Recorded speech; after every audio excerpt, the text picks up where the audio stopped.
ರಾಜ್ಯ ಪ್ರವಾಸದಲ್ಲಿರುವ ರಾಷ್ಟ್ರಪತಿ ದ್ರೌಪದಿ ಮುರ್ಮು ಅವರು ಇಂದು ಬೆಂಗಳೂರಿನ ನಿಮ್ಹಾನ್ಸ್ನ ಸುವರ್ಣ ಮಹೋತ್ಸವ ಕಾರ್ಯಕ್ರಮದಲ್ಲಿ ಪಾಲ್ಗೊಂಡು ಆಸ್ಪತ್ರೆಯ ವಿವಿಧ ಸೌಲಭ್ಯಗಳಿಗೆ ಚಾಲನೆ ನೀಡಿದರು.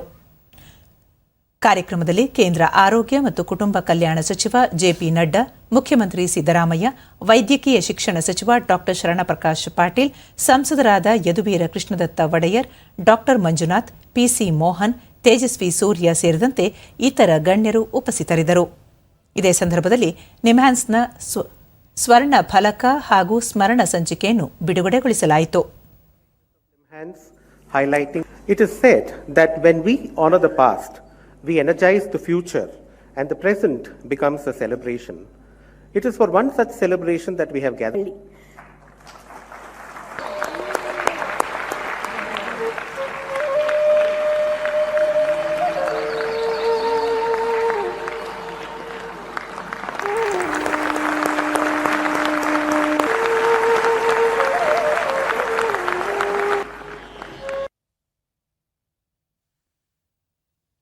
ಬಳಿಕ ರಾಷ್ಟ್ರಪತಿ ದ್ರೌಪದಿ ಮುರ್ಮು ಮಾನಸಿಕ ಆರೋಗ್ಯ ಕ್ಷೇತ್ರದಲ್ಲಿ ಹೊಸ ಸಂಶೋಧನೆಗೆ ಒತ್ತು ನೀಡುತ್ತಿರುವ ನಿಮ್ಹಾನ್ಸ್ ಕಾರ್ಯ ಶ್ಲಾಘನೀಯ ಎಂದು ಹೇಳಿದರು.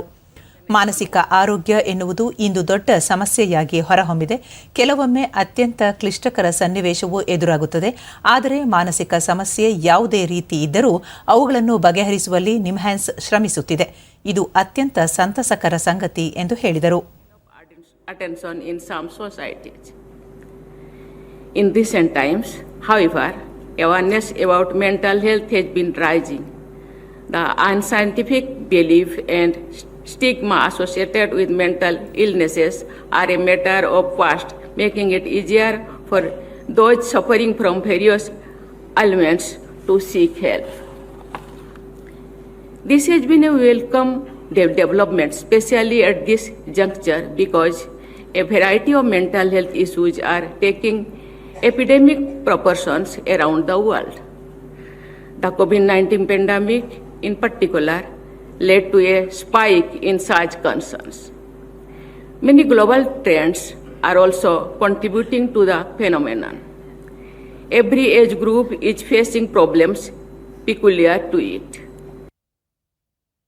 ಸಚಿವ ಜೆಪಿ ನಡ್ಡಾ, ಕಳೆದ 50 ವರ್ಷಗಳಲ್ಲಿ ನಿಮ್ಹಾನ್ಸ್ ರಾಷ್ಟ್ರಕ್ಕೆ ಕೊಡುತ್ತಿರುವ ಕೊಡುಗೆ ಅಪಾರವಾಗಿದೆ. ದೇಶದ ಮಾನಸಿಕ ಆರೋಗ್ಯದಲ್ಲಿ ನಿಮ್ಹಾನ್ಸ್ ನಾಯಕನಾಗಿ ಹೊರಹೊಮ್ಮಿದೆ.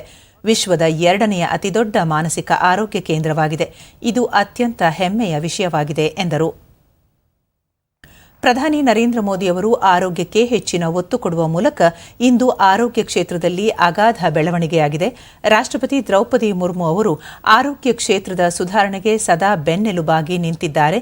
ದೇಶ ಮಾತ್ರವಲ್ಲದೆ ವಿದೇಶಗಳಿಂದಲೂ ಲಕ್ಷಾಂತರ ಮಂದಿ ಚಿಕಿತ್ಸೆಗೆ ಬರುತ್ತಿರುವುದು ಇಲ್ಲಿಯ ಗುಣಮಟ್ಟವನ್ನು ತೋರಿಸುತ್ತದೆ ಎಂದು ಸಚಿವ ಜೆಪಿ ನಡ್ಡಾ ಹೇಳಿದರು.